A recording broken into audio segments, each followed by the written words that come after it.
Well, can you believe it, guys? There is actually a talk on wingsuiting at the British Skydiving Expo. I'm still pinching myself, but thank you very much for coming along. I really hope that this is going to be useful for you guys. Purpose of what I've tried to do here, I'm trying to sort of cater for sort of a wide variety of different people. So, you know, I'm hoping to sort of guide any new wingsuiters who might be wanting to either start the journey of wingsuiting or have just started and need a bit of direction. I'm also hoping to support those that are unsure on the route of progression.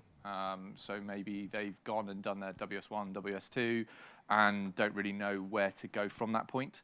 I also want to sort of provide a bit of inspiration for coaches. So people who've got their coach rating, how they may be able to take things a step further. But ultimately, kind of, for those of you that know me, my goal is that, you know, I want to make wingsuiting more accessible, more structured and more fun within the UK. And that's kind of the key goal to the presentation. So anyway, I'll stop babbling on about that. Just for those of you who don't know who I am, my name is Peploe. I started wingsuiting back in July 21. I actually started skydiving back in, I think it was end of September 18. I've got sort of roughly 450 wingsuit jumps, so from my perspective, I still see myself as a relatively new wingsuiter, especially compared to some of you. And I've got sort of about 800 jumps in total. Been lucky enough to compete, got some medals out of that, which has been fantastic, and it's been a huge experience. I'm a sponsored athlete, which feels really weird to say, but I've got some great sponsors from Squirrel, LB Altimeters, Cyprus, and Travel Parachute Systems, which is awesome. And I've got sort of a couple of hats. So I'm the Wingsuit Technical Excellence Advisor, still trying to work out what that means. But in essence, I'm sort of involved in competitions for British skydiving and advising around kind of the rules that are provided from the world level and bringing it to the UK scene. But I've also been invited into the FAI ISC committee, which is great for wingsuiting. And again, it's going to help sort of progress my goal, my vision of trying to sort of help support the world of wingsuiting. So that's kind of a little bit about me. So yeah, as I said, I see myself as a really, really small cog in this big machine, which is hopefully going to help make some changes.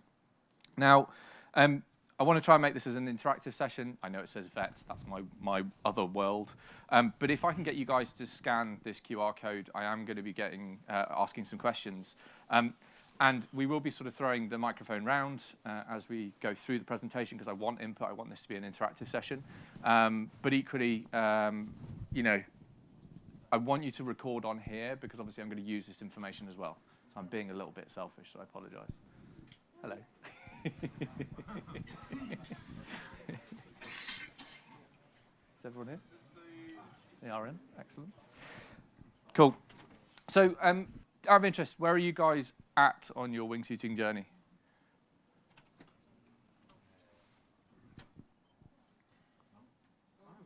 Oh, wow. Nice.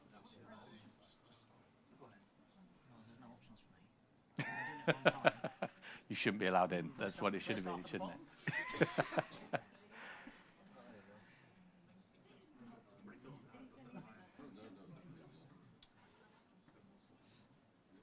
Cool. Awesome. All right. Well, hopefully, like I say, this is going to appeal to all of you. So that's fantastic. So what I wanted to start with, and again, I think this is really good to sort of get the general consensus on this, is what's involved in getting in wingsuiting. So again, I'm going to repeat some basic stuff, but I think it's always a good reminder for all of us. Starting wingsuiting, for those who are looking on becoming a wingsuiting or a wingsuiter, or even British skydiving coaches that are out there, I think it's a good reminder to sort of pitch this whole concept around where do we start, even before that journey of getting into wingsuiting. It's the whole concept of getting into wingsuiting. And I had a really interesting journey. Mine was accidental. If I'm honest, I never thought I'd get into wingsuiting. This was absolutely a pipe dream, an absolutely amazing pipe dream. And So I didn't mean to rush, but I absolutely did. I got to sort of around that 200 jump limit, and I was like, I've got to do something. And then I very much struggled with finding a coach, happened to find an absolutely epic coach at a competition who was, absolutely paramount to my journey. But the one thing I picked up from it is, don't rush. It's not about sort of slamming 200 jumps. Skydiving is absolutely, it's an extremely exciting thing to do, and there are so many things to do.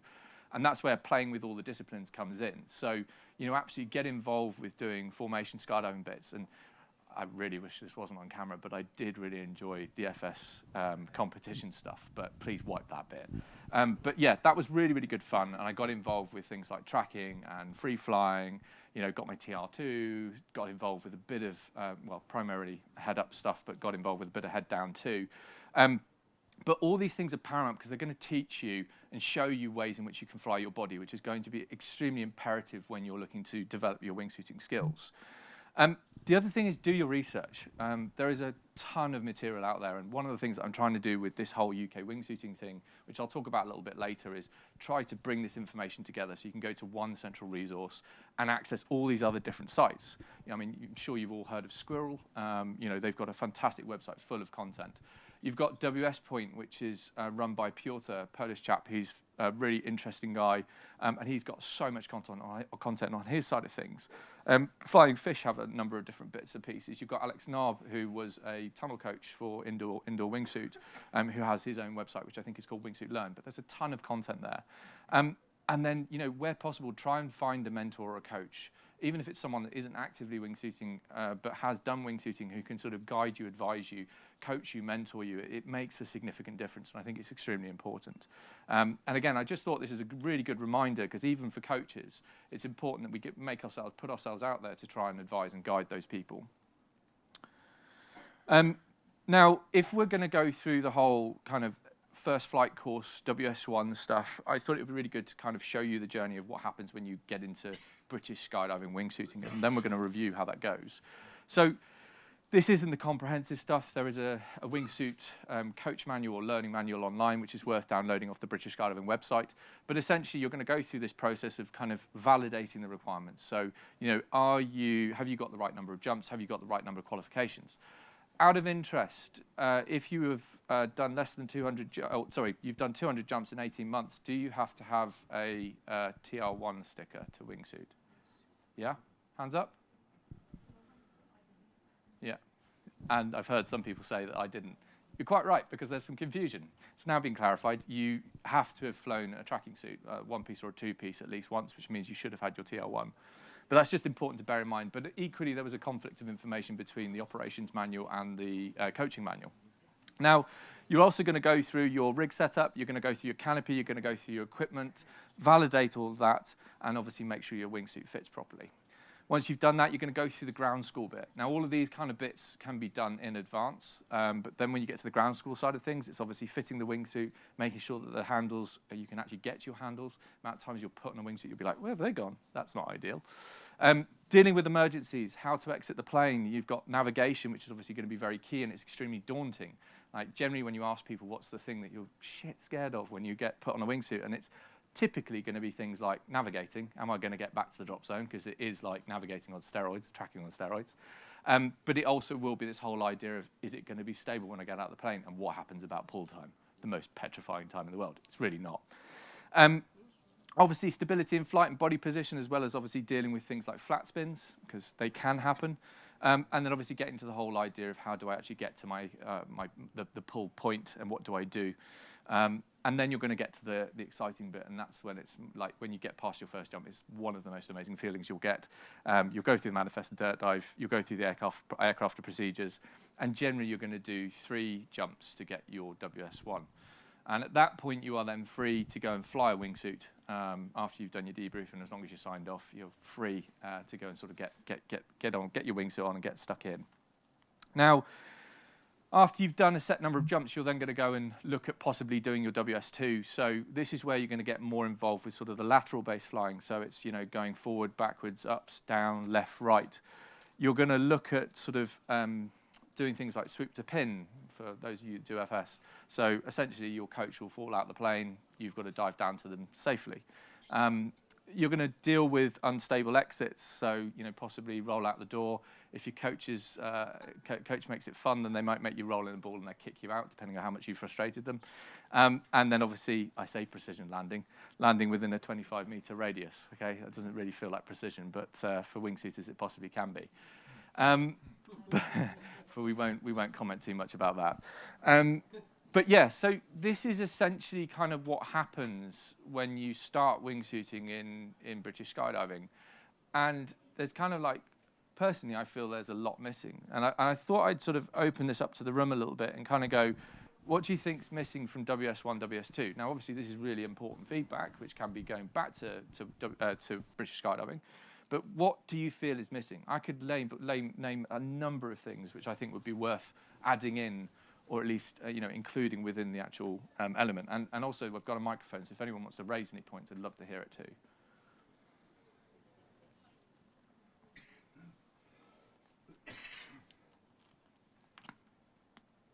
Yeah.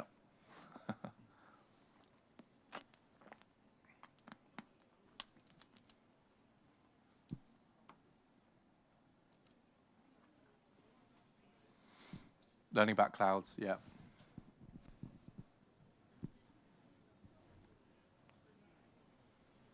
Who, out of interest, who put more qualifying jumps? What do you mean by that, out of interest? I think 3 is not enough. Okay, for WS1. Okay. I mean, ultimately, that is down to the coach. So the coach can govern whether they feel that the student is capable of obviously running with the wingsuit. It does feel one of these ironic things where it's like, okay, it's quite a complex discipline. There's a lot more that can go wrong with it in a way. And to just literally have 3 jumps and be let free does sound mental. But equally, I think, like I say, it's got to be down to the coach to be able to kind of go, do they believe that that person has the capability to fly that wingsuit safely, sort of thing. Now, way 4. There's. Mine's not working. I was going to say, what do you mean? When you do like a WS2 qualifying jump, I always think it's a great idea to do like the equivalent of what they would do in FS, to have like a 4-way. Yeah. So it's not just the coach and the student, because a lot of the time when it is the coach and the student, the coach is actually doing, let's face it, the majority of the flying. Yeah. But when you add 3 others or 2 others, you can't. Because you can't, I mean, the thing is, that's the interesting thing, is you can't get away with it like you could with FS. I mean, I remember when I did my FS1, I think I was kind of thrown around. So it was very much you hold hands and then literally you're thrown around in the sky and you don't actually do a huge amount. And you can't really get away with that with wingsuit, especially when you're dealing with flocks. I mean, obviously you can have the other people will work with them, but I think it's a good idea because the whole point of WS2 is that you are an introduction to flying with other people. perspective out. 100%. Rather than that person just focusing on the coach who's, let's say, leading. Yeah, They've yeah. got to be aware of other things that are going on. Yes, yeah, no, 100%. Not just target fixation. Yeah, no, I completely agree with that. And I mean, there are a couple of people. I mean, there's winds in there. Obviously, there's clouds in there. You've obviously got the different angles, so that's the different flight styles. We've got back flying in there. You've got taking docks. There's tons in there, and actually, that's really great because it's going to be stuff that I'm going to be talking about. Now, what I thought would be really interesting is showing you results. So what I did was pre-Christmas, I put out a questionnaire to the community. I got 64 responses, which I think is kind of a good reflection of the number of people within the UK scene for wingsuiting. It's not the total number, but I think it's a good, solid representation of wingsuiting in the UK. And I had some really interesting results, which kind of matches with what we've been sort of discussing. So the good news is everyone can get out the plane safely. Bonus. Well done, guys.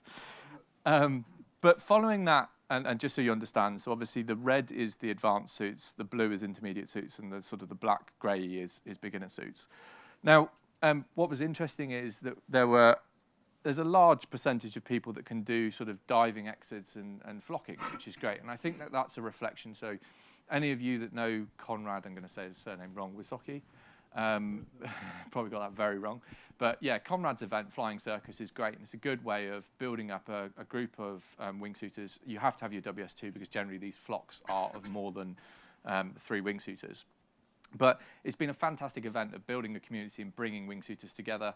And it does build on your ability to do things like diving exits out of the plane, so running out the plane essentially, as well as obviously flocking together. So that kind of is a true reflection of that, and it shows that events beyond what WS1 and WS2 can do is helping.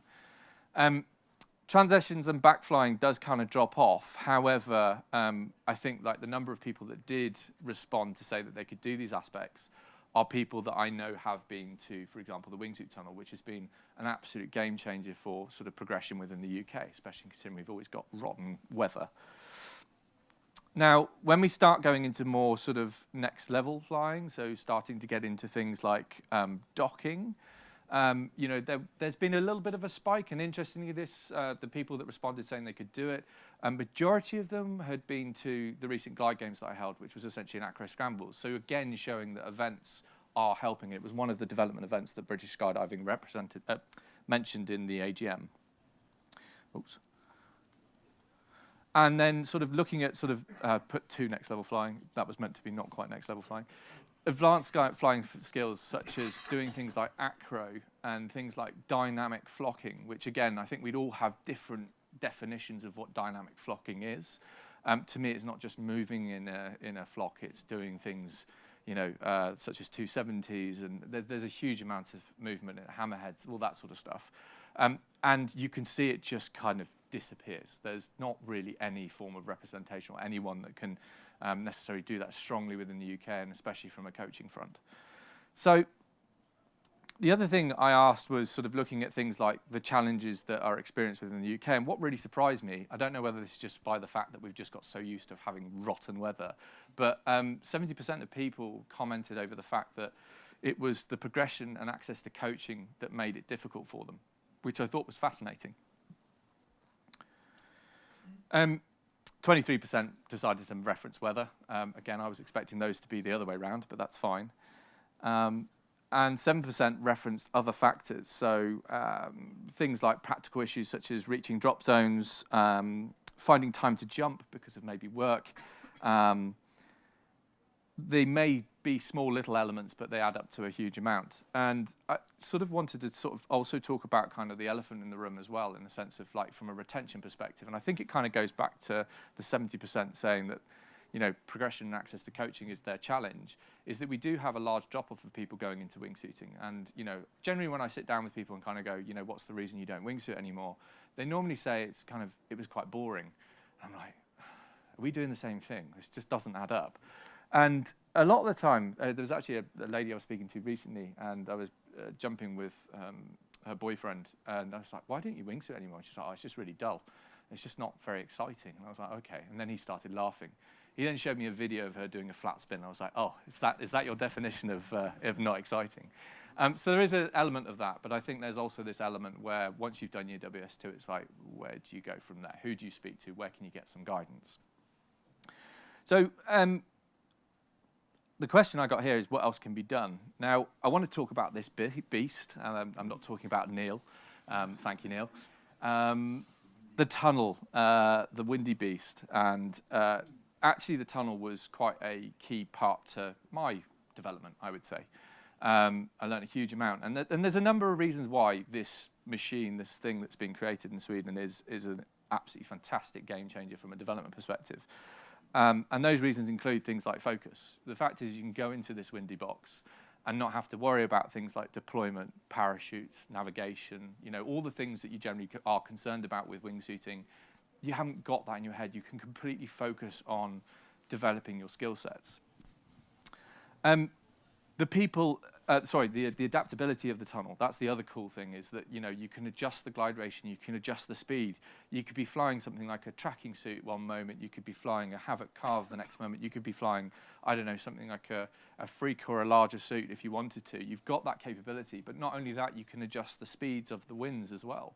So, you know, for example, we've been doing a bit of practice with our acro training where we've been flying at 2.1 glide ratio, and we've actually been adjusting that to a 2.4 glide ratio, which has really helped with focus of getting more docks. But you've got that capability within this box. You've got some incredible people in this tunnel, some incredibly skilled flyers that really know how to teach. You know, that's the one thing I've noticed. I mean, I've seen sort of a variety of different coaches from this tunnel, from the likes of, you know, Patrick and Arvid all the way down to now you've got Fiona and Flavian and Tomic and all those kind of guys. And the skill level never changes. It's always really, really, really high level. You always think, well, when new coaches come in, it's going to really drop, and it really, really doesn't. They are very, very good, and they know how to teach. And I think that's the bit that really makes it different is, you know, it's like they make it fun, but they also really listen to what it is you're wanting to achieve. And it comes back to the sort of the final point of the structure. This is what really links well with me is, you know, I very much have to see a direction. That's just who I am. I need to see where I'm going. And they've got a really good structured system. But some people are completely unaware of this, but the coaches are aware and they know exactly what to do and how to put that person through and where their limitations might be. So, you know, if anyone's got any questions about the tunnel, obviously I'm always happy to chat. And you've actually got a founder here who you will absolutely want to speak to, Jonas and Ken, and also the likes of Chris as well, who can all give you input. But like I say, I think this is if you've got the ability to, this will solve a lot of problems and help you with that route to progression. But it kind of gave me an idea. And my idea was, what if we created a community-driven progression system? You know, like I say, we've got that limit of WS1, WS2. What about if we kind of came up with something as a group and decided that, look, you know, not necessarily, it doesn't have to be rigid, but could we provide some direction to people on where they could go beyond WS2, some inspiration, similar to what's done in the tunnel. Now, as I mentioned, I sort of want to come up with this concept of introducing levels beyond WS2, and I've got some examples today. The purpose of it is to provide inspiration for both coaches and students, because sometimes, you know, us as coaches, we're like, what should we do now? How should we go with this? And so, you know, like I say, it goes back to my original mission of what I'm trying to do is I want to sort of bring joy and progression to wingsuiters of all levels. And I want to sort of allow a more incremental approach to learning, so you can take it at your own pace.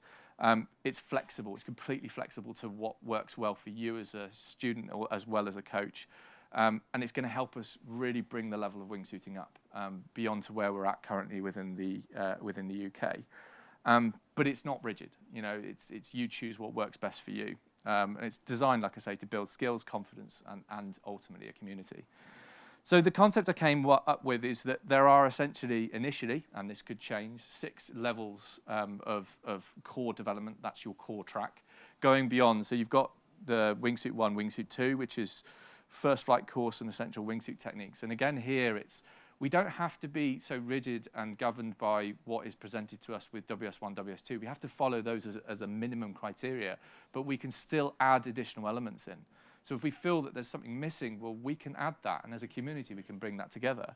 And the same applies with Wingsuit 2. You know, if we feel there's bits missing, then there's the capability of doing that. You know, as long as we're not going below what British Skydiving state, then I don't see that being a problem.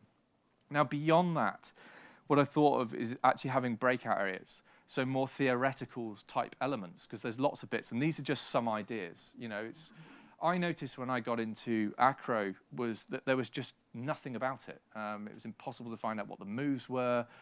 Just obviously, it was in written text, and for me, I'm more of a visual learner. You know, it didn't explain the rules very well. I mean, the rules are huge and they're really difficult to understand. So it was a real struggle. And it was lucky because, like I say, having something like the tunnel where you can actually go and quiz the coaches that might be competing, you can get that sort of information out.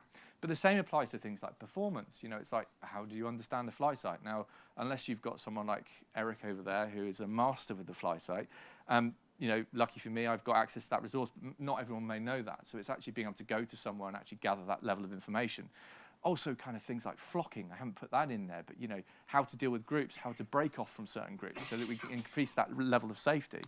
But then going beyond there and sort of looking at sort of things of, you know, what about XRW? Sounds fun, what's involved? What about AWF? Okay, probably not something that's going to happen in the UK, but equally if you go abroad, it'd be nice to understand what you're potentially going to let yourself in for. But beyond that, it was also sort of coming up with the concept of, you know, having different layers of coaching as well. You've got your standard British skydiving coach, which might be your sort of basic wingsuit coach, who can take people through that WS1, WS2 side of things. but then having some other elements where, you know, you could be, you know, once you've got this curriculum, you can learn where to go beyond that, and then obviously having more specialist sort of stuff. So I know Ryan gets involved with a lot of XRW. He's done it so many times, he will be able to advise, he'll be able to guide probably better than I could. So that's where you'd introduce that sort of concept. Now, again, the purpose of this is that it's trying to bring together the masses to help create some content. So I've started on this journey, but equally it'd be good to get all of us together to build what we believe could be fantastic content that we could share as part of a community and all get to utilize.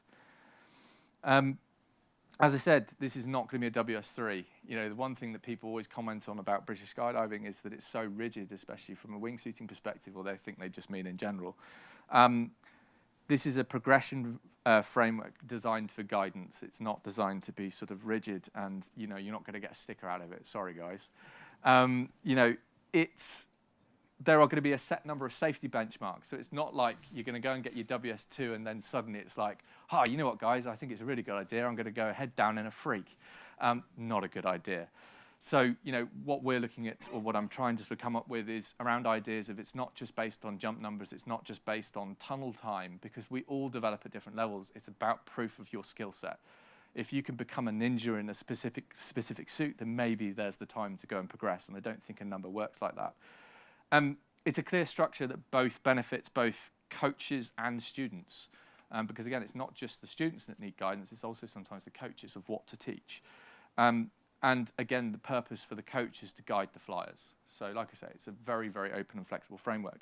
And I thought I'd give you sort of just a brief, rough idea of just some of the levels. So looking at something like level 3, I'm not going to go over level 1, level 2, because look, it's very similar to WS1, WS2, but level 3, one thing I've noticed is that very few of us have actually gone and led a flock and know what to do.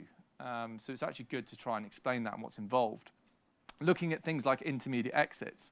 So there are lots of people that have, I noticed from just the feedback, that had sort of 60, 70, 80 wingsuit jumps and have never done a float exit, which blew my mind. You know, looking at sort of performance flying techniques, which there was mention in there of, it would be great to be able to understand the different kind of levels that you go to. Looking at the concept of docking, you know, things like flocking, it's not so fun when there's like a mile gap between each of you. So it's actually really looking at that kind of proximal flight.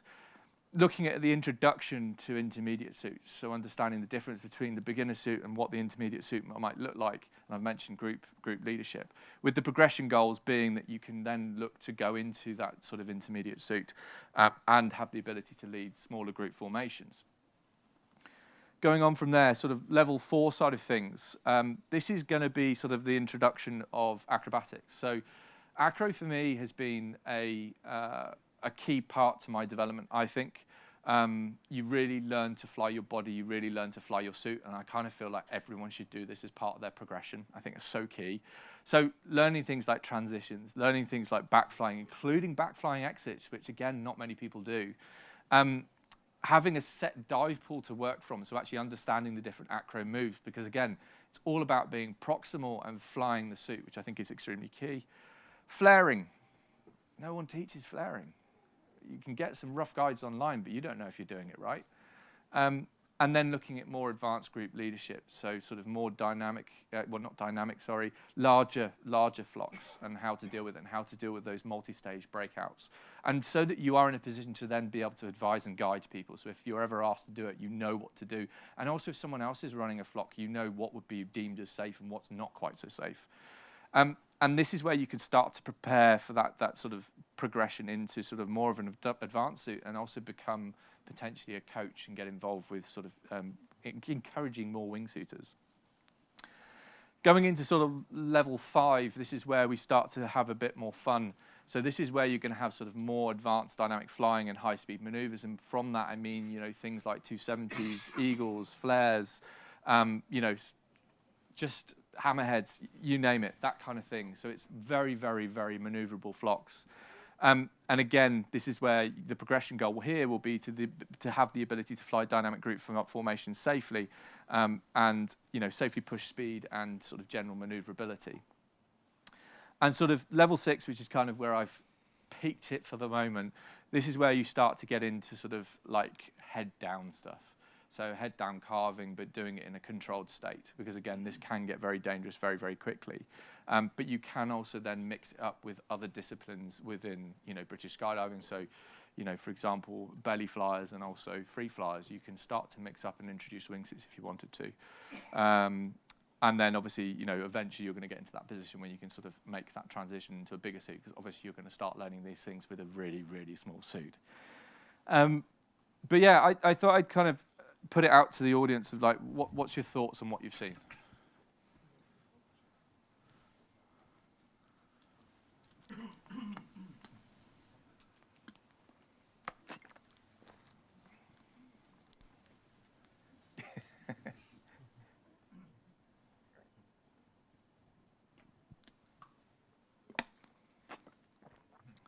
Positive so far, this is good.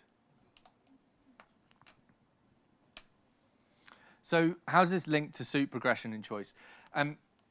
It's only with regards to when I'm going to pick on the progression element, because obviously choice of suit, that's very much down to you, and I think that's down to guidance with the coach. Things like progression, so when you should make that step up into another suit, essentially what we're trying to get you to do, and look, I can't detail this on the slides, the curriculum that I've sort of initially come up with, and I say initially because I need support with building that, it's a 32-page document that details all the different elements of what you've got to do, and the whole point is to try and make this as simple as possible, is that I'm going to get you to, or the aim is to get you to fly in all different orientations with that suit before you even consider taking the next step. That's the purpose. Awesome. Ed Balls. Bankrupt. Yeah, probably. Why no stickers? Well, look, if you want stickers, we can create stickers. Cool. So looking beyond the progression system, because obviously that's just one element that I'm sort of trying to come up with. UK Wingsuiting, if you've not been introduced to it, please do scan this QR code. It will take you to the website that we've put together.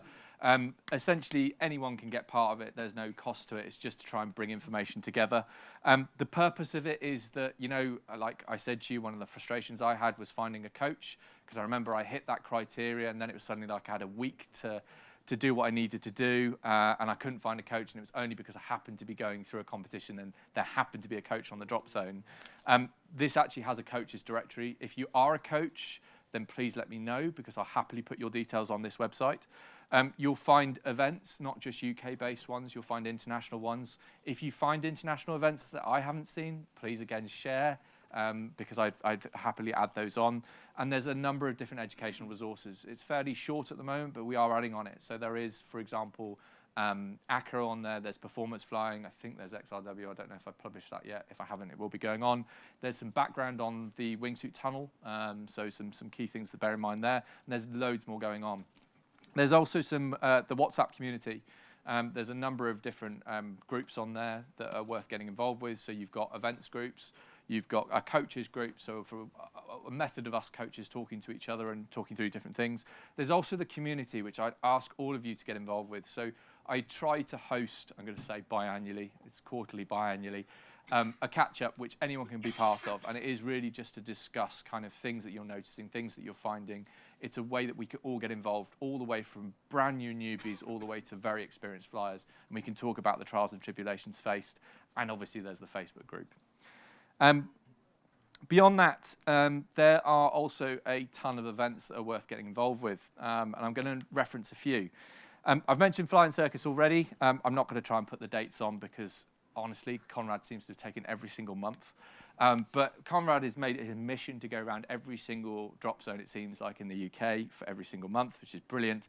And this is where you're going to, it's completely focused on flocking. It's a really good event. It's a really good community, and it's really worth getting involved with.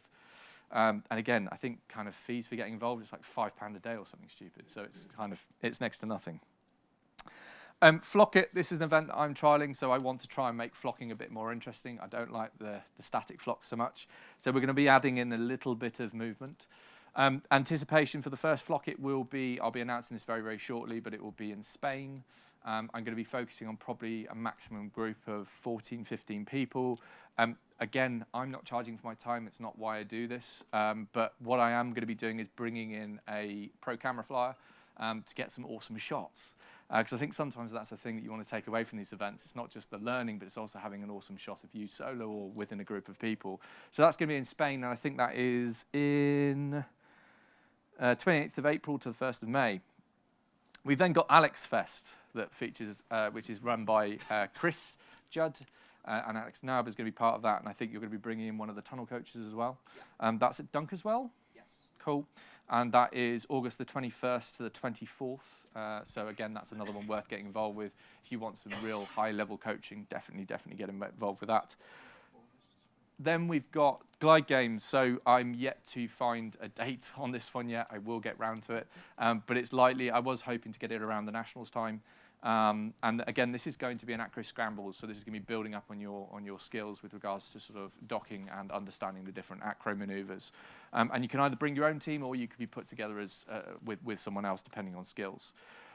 One other event that's not on here at the moment, well, in fact, I just may as well press the next slide. There are tons of events, okay? So again, these are the ones that are published on the website at the moment.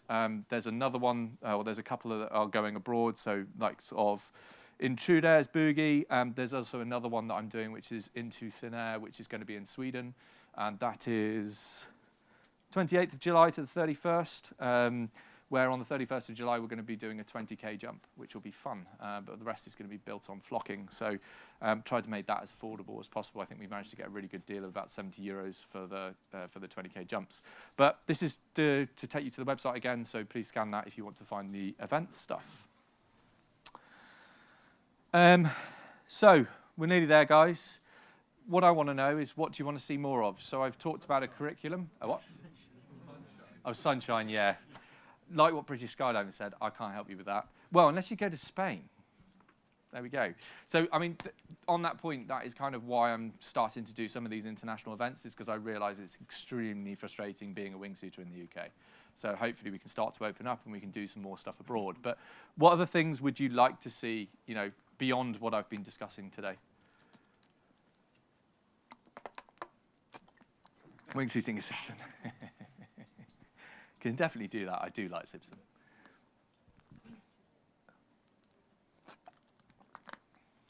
Is that beginner acro event? Yes. Cool. Okay, awesome. Yes, we can do that.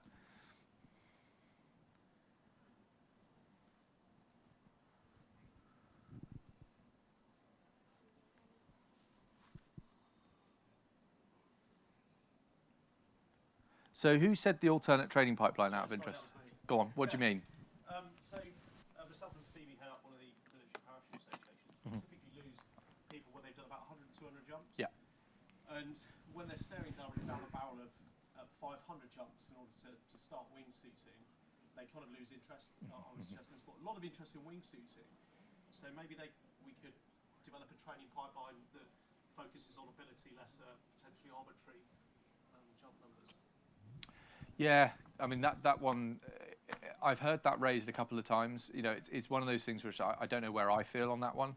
Like, I feel like the criteria that's in there at the moment is, I think, sensible, but I do understand where you're coming from. And I think it's something which it would be worth having a conversation with Ryan Mancy about it, because I think we need to see from all different perspectives to try and work out how we make that work. Because I do see 500 as a big target, but there's a reason why it's there, sort of thing. Yeah. WS1 to WS2 pathway. Yeah, no, that's fine. National dates. Oh, God. Don't get me started, honestly. Who did that? I dislike you. Yes. Right, so look, I'm gonna address another elephant in the room. I realise that I'm nearly running out of time. So we are not liked, guys, okay? And we need to fix that. Okay, and there are little things that we can do. I think it's just being a bit more aware, a bit more cautious. So things like landing off, it's not cool. It can be avoided. I know it's funny at certain times, but it really, really drives drop zones away from us and wanting to work with us, which is not great. So I think we've really got to look at how we can be a little bit more cautious. And this is where I think, like I say, if we can focus on development, focus on these basic skill sets so that there is no need to land off. It will happen. It does happen. Like, you know, all of us land off at some point. But, like, for example, my method, if I ever was to, I did in Spain recently, the last thing I'm going to do, the first thing I'm going to do, actually, is call the drop zone and say, hey, I'm really sorry I've landed off. The next thing I'm going to do is going to call an Uber and get them to pick me up and drop me off, right? I'm just going to try and take ownership for what I've just done. And I think it's just trying to be cautious of everyone else, trying to be as polite and as friendly and as supportive to the drop zone as possible, thinking about our position in the aircraft and all those kind of other things. Like, we need to try to not be irritating to drop zones, because at the moment I think we're seen as an inconvenience. And I think that possibly might be why we haven't had many bids. There is another reason which I'm not going to comment, but that might be one of the reasons why we're not getting many bids for wingsuiting. So, for those of you, Do you want the microphone? Give me the microphone. You're useless, you are. So for those that know me, I'm at Langer all the time, and I don't know if that's on. Oh well. The one thing that they are really annoyed at currently is decision making from the ground. So people that are going up when they know the conditions are not good, when you know you're going to get up there, you're not going to be able to see where the drop zone is on exit, and people are still doing it. And it's just about making better decisions before you put yourself into that situation where you've got to ring up the drop zone and say, oh, I'm sorry. Oh, I've got to ring an Uber now. You know, so stop the process beforehand.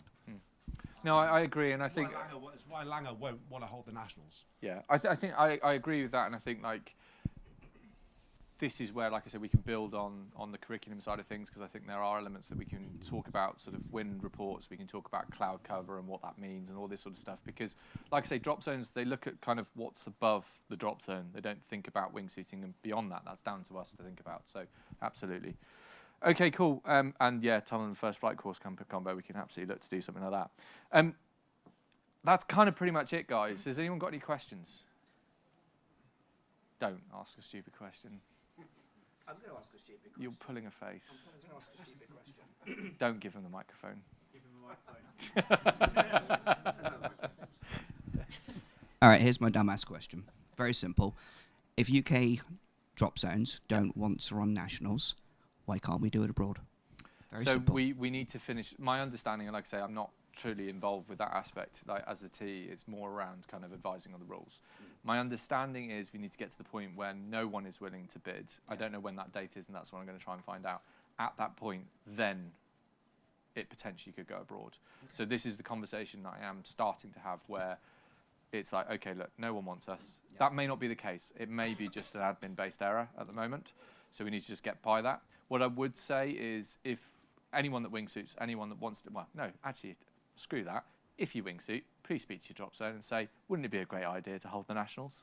That would be awesome. That would be a great start.